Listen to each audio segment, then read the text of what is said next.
کہ میں نے خواب میں دیکھا ہے کہ گویا میرا سر کاٹ دیا گیا ہے۔ السلام علیکم، آپ دیکھ رہے ہیں مائی ڈیپ تھاٹس۔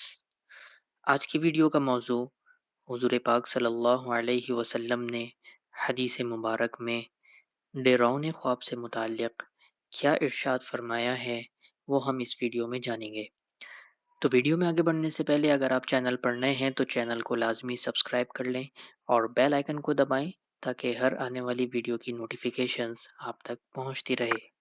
تو شروع کرتے ہیں۔ حضرت جابر رضی اللہ تعالی عنہ کہتے ہیں کہ ایک دن نبی کریم صلی اللہ علیہ وسلم کی خدمت میں ایک دیہاتی آیا اور عرض کیا کہ میں نے خواب میں دیکھا ہے کہ گویا میرا سر کاٹ دیا گیا ہے۔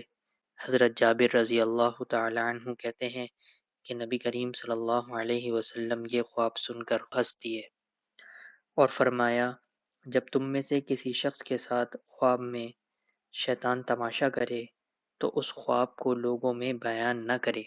اور ایک دوسری حدیث میں حضرت جابر رضی اللہ تعالی عنہ کہتے ہیں کہ نبی کریم صلی اللہ علیہ وسلم نے فرمایا، جب تم میں سے کوئی شخص ایسا خواب دیکھے جس کو وہ ناپسند کرتا ہو تو اس کو چاہیے کہ بائیں طرف 3 مرتبہ دھتکار دے اور 3 بار شیطان سے اللہ کی پناہ مانگے اور اپنی کروٹ کو تبدیل کر دے جس پر وہ خواب دیکھنے کے وقت سویا تھا۔ آج کی ویڈیو کو ہم یہیں پر ختم کرتے ہیں۔ اسی طرح کی حدیث سے متعلق اپڈیٹس کے لیے ہمارے چینل کو سبسکرائب کرنا نہ بھولیں۔ ویڈیو اچھی لگی ہو تو ضرور لائک اور شیئر کریں اور ہمیں کامنٹ کر کے بتائیں کہ آپ کو ہمارا کام کیسا لگا۔ ملتے ہیں اگلی ویڈیو میں۔ اللہ حافظ۔